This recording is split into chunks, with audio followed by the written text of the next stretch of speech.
Guys, in this video, I'm going to talk to you about the recent criminal activity report on the global cryptocurrency study by Chainalysis and why we're actually falling too short of the amount of cryptocurrency that should be used in crime. Chainalysis has a very succinct summary of their findings here, going down to the total share of cryptocurrency transaction volume by each subcategory, and they break it down to terrorism financing at the very, very worst, stolen funds, scams, sanctions, ransomware, darknet markets, and child abuse material. So the worst of the worst. Nobody disagrees that people who do these kinds of activities are bad for society and for the world at large. And apparently what Chainalysis seeks to quantify in this study is how much cryptocurrency is used in funding these activities. And as you can see right here, just dipping into 3% is, that's right, scams. And it mentions that there's a finite number of currencies that they studied because the blockchain analytics that are possible on these chains apparently is much simpler for them to do. These are open public ledgers. So all the transaction history, both the recipient and the sending address are known. The total amount of each transaction is known at the time and recorded into the block. So there's all of the opportunity in the world for a third party to inspect the blockchain and figure out exactly how things were moved. Not necessarily to de-anonymize, but we'll get to that later. The fact that all of that info is available and the possibility of being able to track those transactions all the way back to an IP address and then understanding the exact time that it happened and then seeing the number of transactions that happened from a given IP address at a given time, it starts to assist anybody who's tracking these kinds of transactions, maybe law enforcement professionals, in working with companies like Chainalysis to then de-anonymize those transactions and track down the folks who are responsible for the transactions, whether they are criminals or not. So I got my puppy here. Oh, there you are. Say hello. And they say in their own words, the data is clear. Scams are by far the biggest type of crime in cryptocurrency in 2019 based on economic value. And they mentioned that it went up to a whopping $8.6 billion worth of transactions. And scammers bilked roughly $4.3 billion worth of cryptocurrency from millions of victims and sent a roughly equal amount to other entities. So they're not just including those transactions in which anything was scammed, but also the follow-up transactions. So they're actually double dipping with their statistics here. They're including additional transactions that have nothing to do with the crime being perpetrated, but further, apparently, the laundering of said funds to be able to off-ramp those funds into some sort of fiat currency that could then be used at the point of sale in the real world in obtaining the goods and services that these criminals were after the entire time. After all, that's the reality for any kind of crime. Money needs to be laundered in organized crime and even in petty theft. Anything that's hot, any kind of merchandise or even currency that's hot will land that criminal in jail very fast. So here is the actual report. You may be able to see a URL above. I strongly suggest that you go to Chainalysis's website and that you get your own copy the way that they'd like you to. They'll ask you for an email address and for a phone number.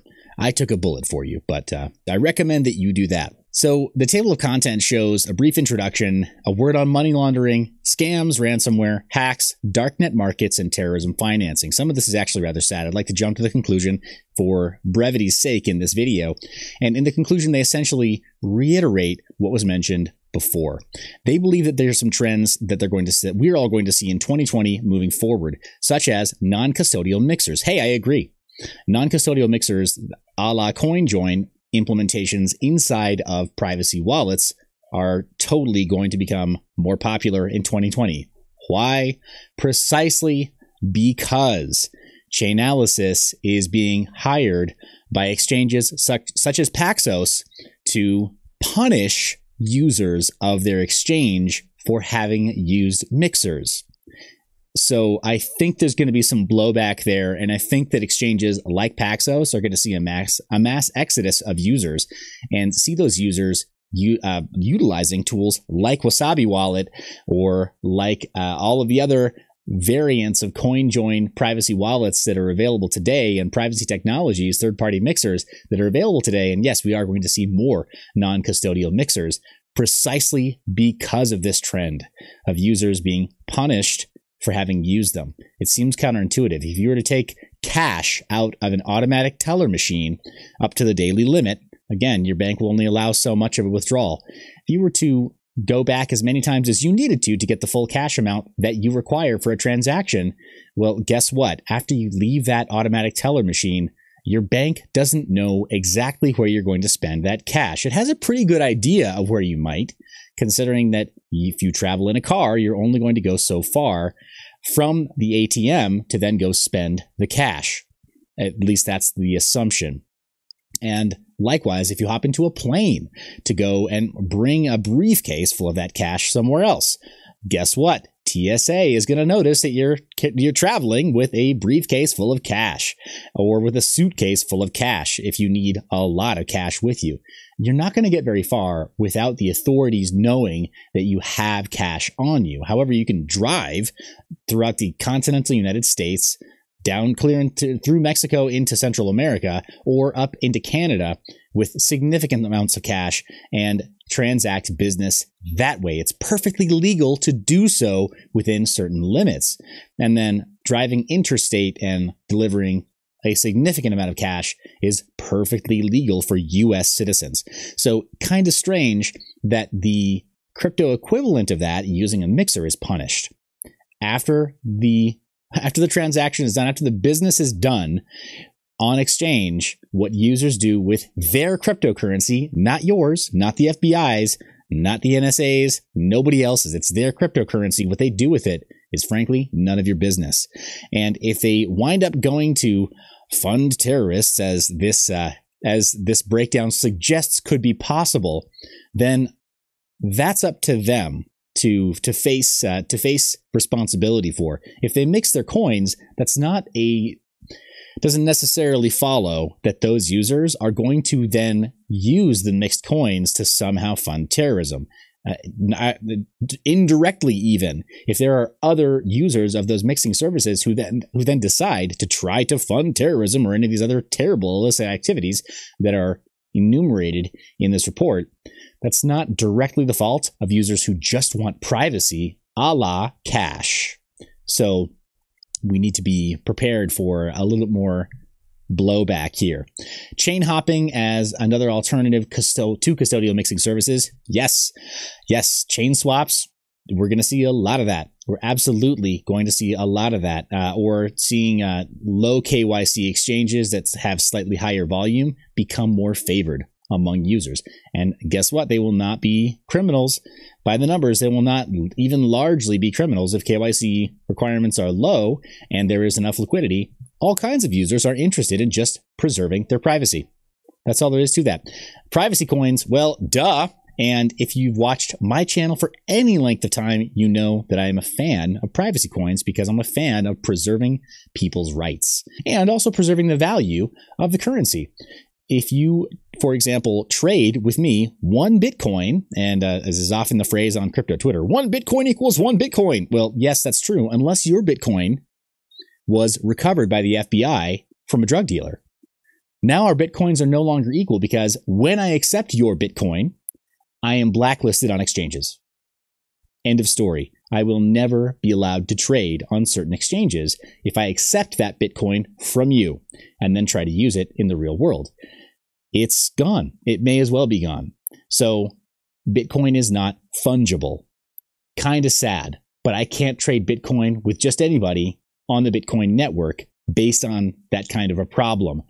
Privacy coins fix this problem of fungibility because it doesn't matter where your digital cash came from when you hand it to me. The same is true of real-world fiat cash. In the U.S., I think the study came out showing a certain percentage of U.S. dollars in cash had literal cocaine, literal trace amounts of cocaine on them, that if you were to bring it over to a lab and have it tested, right, have a swab done across the entire surface of a US dollar, a $5 note or a $10 note or $20 bill, whatever, that you're going to find a certain percentage of cocaine in those bills. And the greater the sample, the more likely you are to find some trace amount of cocaine, which is illegal in the United States. Those bills are not illegal. We allow for that. We allow for the very real possibility that our money will have been mixed, and US dollars that have been used in crime, they will have been mixed with the general supply, the general circulating supply. And a dollar bill that you get from anywhere, say the grocery store around the corner, or a local gas station, very well may have been used in crime only the day before, only the hour before it went into the till and was then given to you as change. So we're kind of holding cryptocurrency to a standard that we've never held the US dollar to. And the US dollar, of course, as it's accepted internationally, is a favorite of criminals because they know they can accept US dollars anywhere in the world and they can spend US dollars anywhere in the world. I think it's kind of strange. So yeah, privacy coins, absolutely, they're a trend. I'm here to tell you they've been a trend for some time. They're only growing in popularity because of the disproportionate response from exchanges of people saying, hey, we want privacy, and them saying, well, no, privacy for us, not for you. Double standard. So more anonymous peer-to-peer exchange options, absolutely. And decentralized exchanges, absolutely. This is, there's a clarion call by the community for more DEXs and more peer-to-peer exchange options. We need these. These are good precisely because the KYC exchanges have become hyper vigilant in stamping out any degree of anonymity. Not even pseudonymity is possible when working with exchanges because those transactions are traced, and there are third parties such as Chainalysis who are trying to de-anonymize every transaction so that once you off-ramp from exchange, even if you attempt to transfer to other change addresses or other wallets that you control, that you own, they're capable of figuring out what the path was to your next couple of transactions. So here I am on Facebook. Why am I on Facebook right now? Well, first off, to laugh at Facebook's announcement here that it's Data Privacy Day. Clearly, Facebook is feeling the pinch as well. I'm sorry, Chainalysis, but you're not the biggest player in the privacy space, nor in the tech space, even though you're working in a space that for us is near and dear. Everybody agrees Facebook, with billions of users, is a major world player. And with the pushback they've been getting, they're attempting to make people feel more secure in their privacy options. So here they are, assuring me that it's Privacy Day, and then they want to walk me through my options for locking down my publicly available info so I can remain just slightly more pseudonymous on their platform. They still want to know who I am. They still want to try to control my behavior to an extent that conforms with their community guidelines, and they're a private company. They're welcome to do so, but they're trying to reassure me that I can be more private on their platform. On their social media platform, where I'm trying to broadcast my info to the world as to who I am, what I like, where I shop, who I interact with, who my family is, who I date, who I'm married to, etc., etc. The list is very long. We're in a really strange time right now in technology where everybody is feeling this pinch. Everybody's feeling the growing pains of attempting to reclaim privacy after the fact. We all jumped onto very public platforms. But when I jumped onto Facebook most recently, which isn't that often, I noticed that Pivx shared my photo. Click through on that link. Yeah, Pivx shared my photo. The coin project that I interviewed recently with Brian Dorian, who was very gracious with his time, very generous. But look at this. They shared my photo. Oh, I was unable to post a comment I'd really like to, but I let the cat out of the bag there. A Bitly shortened link. Why would they use Bitly to shorten their links? Wouldn't they have some other option available? Wouldn't they be able to create their own custom page? Well, they did, and if they posted it as such, it would look a little bit suspect. This is a perfect clone to the Pivx website right there, community. If you look at the links in the lower left-hand corner that show up, pivx.org/community, pivx.org, news, get Pivx, what is Pivx, all of these are unbroken. They go to the correct source. However, based on what they prompted me to do, the call to action right here, being granted 7,500 Pivx coins with a value of over 2,000 US dollars, of course, would get anybody interested in what they're doing. Now, they've also shared some of my media, so it's in my interest to either investigate or flat out have this page taken down if they're fraudulent, right? I can't allow for my image and likeness to be used by scammers. So I clicked through to check this out. Everything else works. The wallet download links appear to go directly to the GitHub repo, which should be trusted for every single version of the wallet. This is an element for element perfect clone of the website. However, there we go.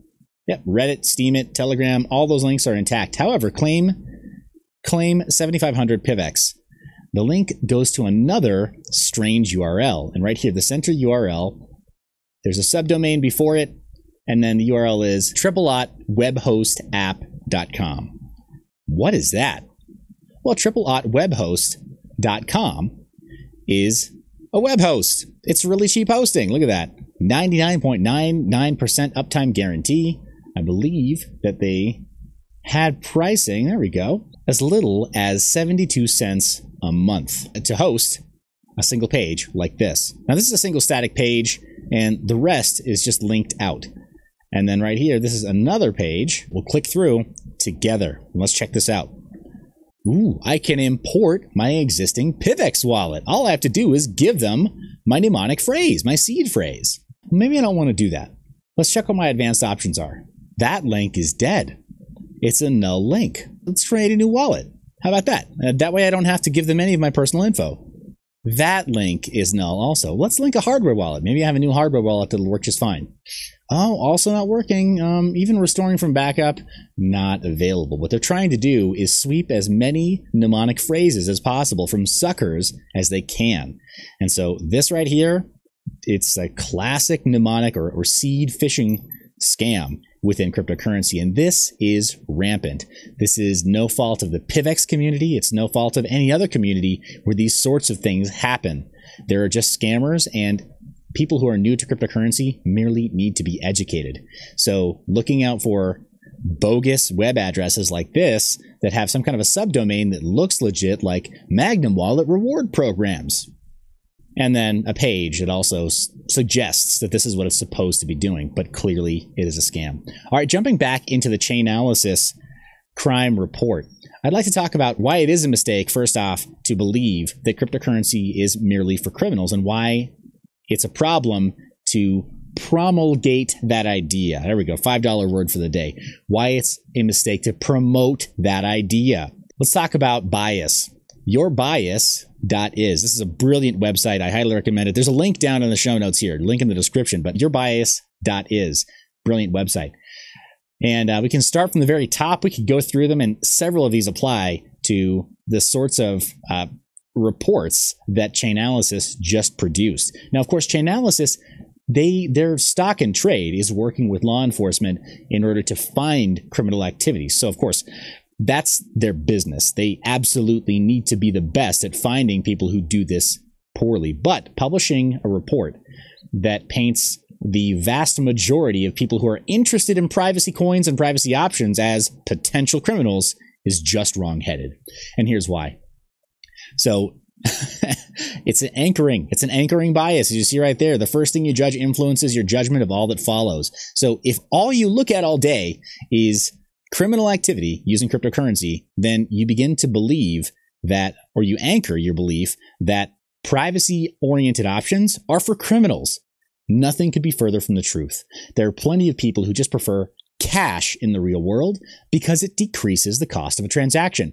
Again, going back to the corner drugstore, the corner gas station, or the neighborhood grocery store. When I perform a transaction in cash, they love my business because I cut 3% of their operating costs out of the equation. And in some cases, they'll even offer me a discount. In fact, when I ask, I got into the habit of doing this after listening to Dave Ramsey and living in Texas for a short time. When I ask, do you offer a cash discount? There often is a cash discount because of the decrease in operational costs for those businesses. The same would be true of private cryptocurrencies because of the decrease in transaction fee on cryptocurrency versus using MasterCard, Visa, or any other merchant processing of credit cards at the point of sale. So cryptocurrency, especially privacy-oriented cryptocurrency, is phenomenal for commerce.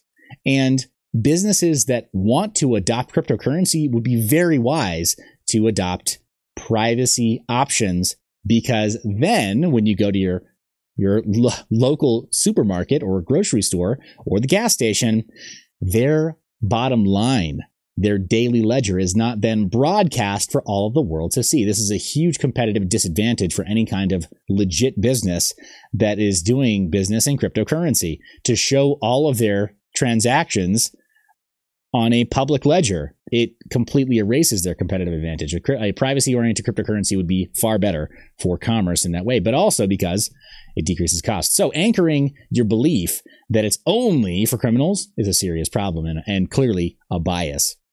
The sunk cost fallacy, we're not going to go there, but the availability heuristic, the problem with anchoring your belief system to that fallacy of it only being for criminals, private currencies only being for criminals, then decreases the available arguments that you have in your mind, or that the general public have in their mind, for cryptocurrencies and private cryptocurrencies being a good option for everyone.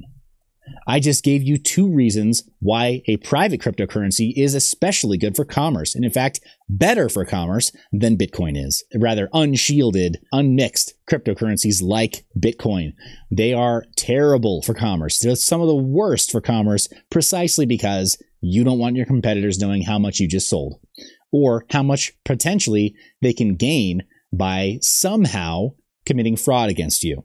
You don't want to be an easy mark, as it were. So the availability heuristic, I'm sorry. The fact that you lack the creativity or the intelligence to think of any other use for private cryptocurrencies is your problem, not mine, not everybody else's. And you need to get more available arguments into your brain.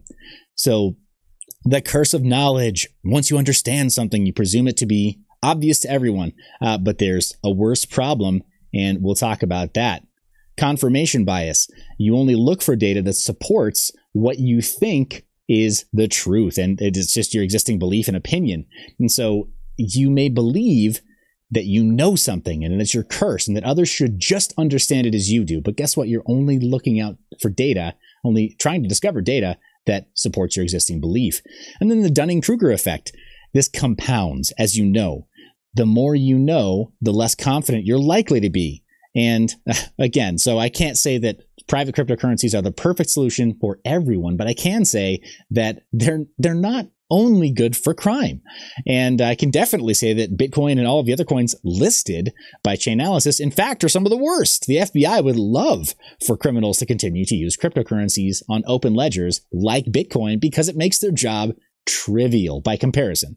By comparison, far easier to track illicit activities using Bitcoin, Litecoin, Ethereum, etc., than it is on any kind of privacy coin.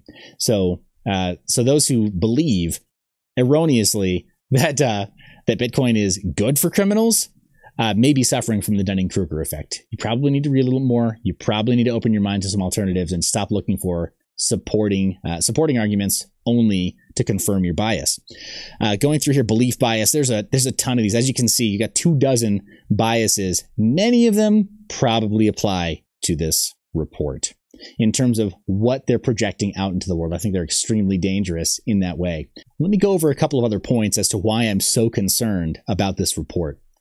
So here is the Wikipedia entry for money laundering. And I understand Wikipedia is not the definitive authority on all topics, but it will give us a working definition for the sake of this video.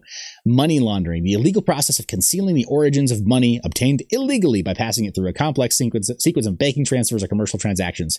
We know that shell corporations already exist. We know, in fact, that many prominent politicians across the world use them in order to hide their wealth from their constituents, because it's unpopular to think that you're being ruled by a class of wealthy elite individuals, as opposed to common men and women like you and I are, who are in the struggle with us. They'd love for us to believe that that's who they are. And there are many politicians who simply don't fit that description. So yes, money laundering, maybe a softer form of it, maybe tax-advantaged corporate structures is what they use. And I'll leave it at that. Without a value judgment, I'm just going to say that it's not the sole domain of criminals here. We see it all across the board for anybody who has any kind of net worth to hide from the public view. So it's not just for them.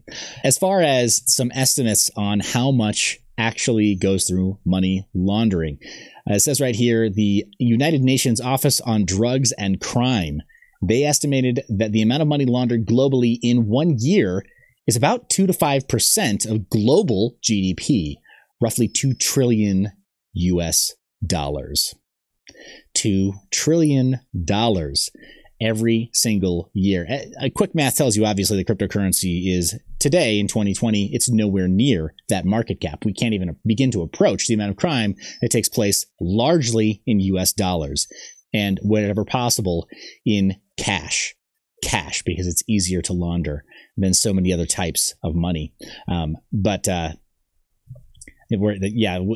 Go through some numbers there again before I'm called out in the comments. The available amount of the US dollar supply is not predominantly cash. Of course, it is a digital currency. Anyone who tries to get you to believe that it's not is not paying attention to how the Fed generates value out of thin air by adding zeros in a computer system, a computer ledger. Quantitative easing. But 2 to 5% of global GDP is laundered every year. Every single year. So going back to the initial diagram here, this does not give us a breakdown of what percentage in total is then laundered.